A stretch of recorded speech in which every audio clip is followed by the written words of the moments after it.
Bismillahirrahmanirrahim. My dear student, Assalamu alaikum. This is your Iqbal sir. I hope you are safe and sound. This is my fifth video on static electricity. In this video, we will discuss about how we can solve math by using Coulomb's law.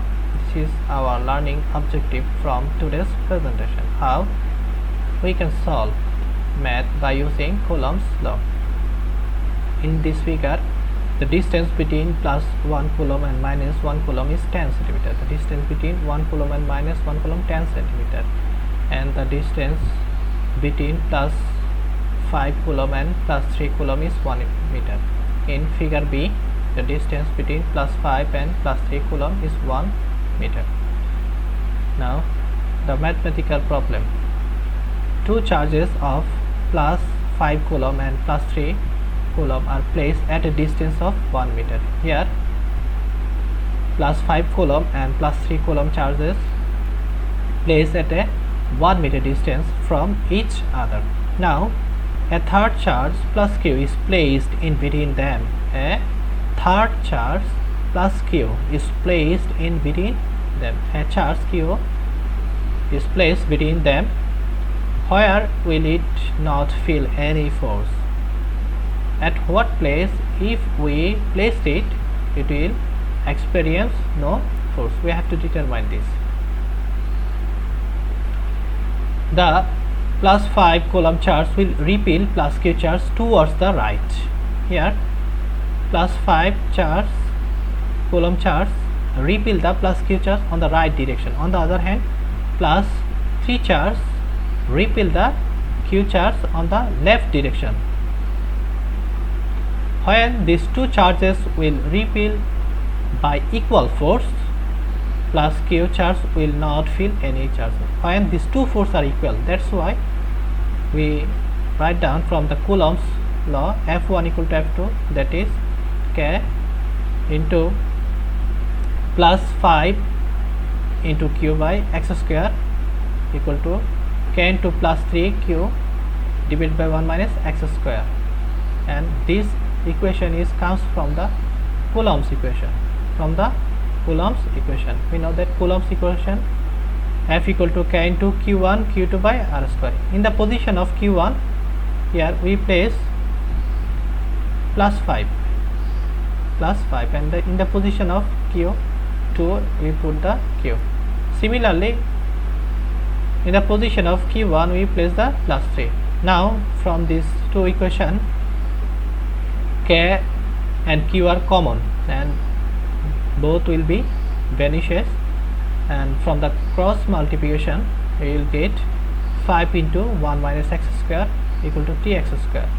Now, from this equation we can write 2x square minus 10x plus 5 equal to 0. Now, comparing this equation with this equation, we can write x equal to plus 10 plus minus root over 100 minus 40 divided by 4, and here the value of x is put applying this equation.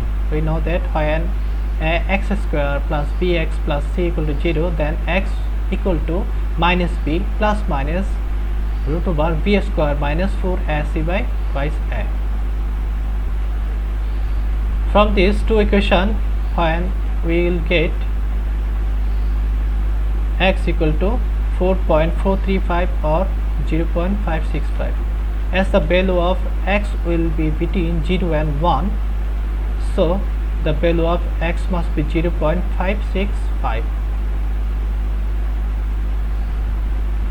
This is our desired value of x.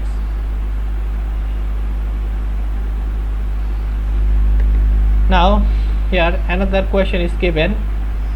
There is a proton in the center of hydrogen atom and an electron outside it.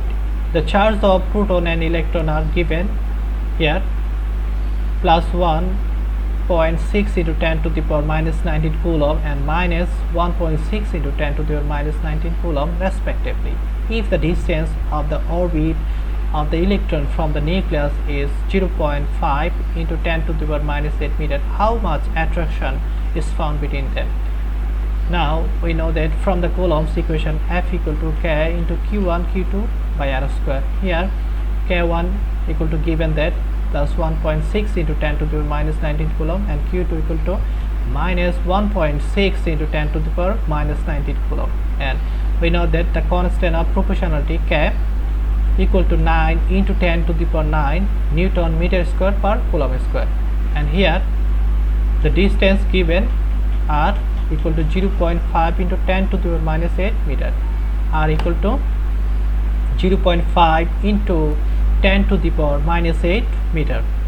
Now putting this value in above equation, we get F equal to 9 into 10 to the power 9 into 1.6 into 10 to the power minus 19 into minus 1.6 into 10 to the power minus 19 divided by 0.5 into 10 to the power minus 8 whole square.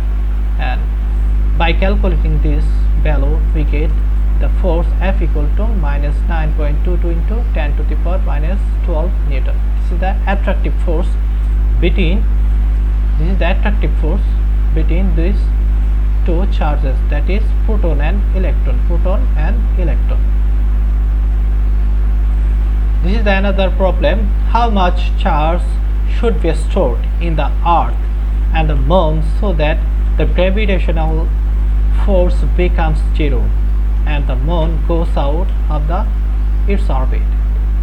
The gravitational force acting between the earth and moon equal to Fg equal to J into m divided by R square. Here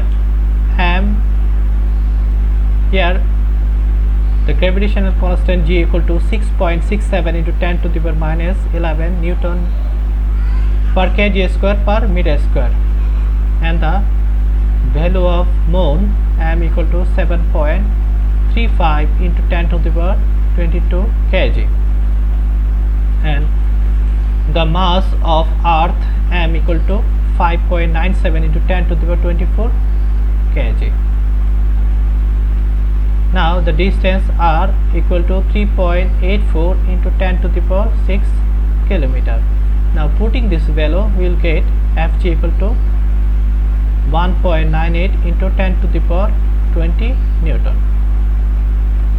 If an equal amount of charge is kept in the earth and moon, the repulsive force will be F equal to 9 into 10 to the power 9, that is the value of K into Q square divided by 3.84 into 10 to the power 8 whole square Newton per Coulomb. Two forces must be equal for reducing gravity by Coulomb force, that is Fg equal to Fe. Now we can write F equal to Fg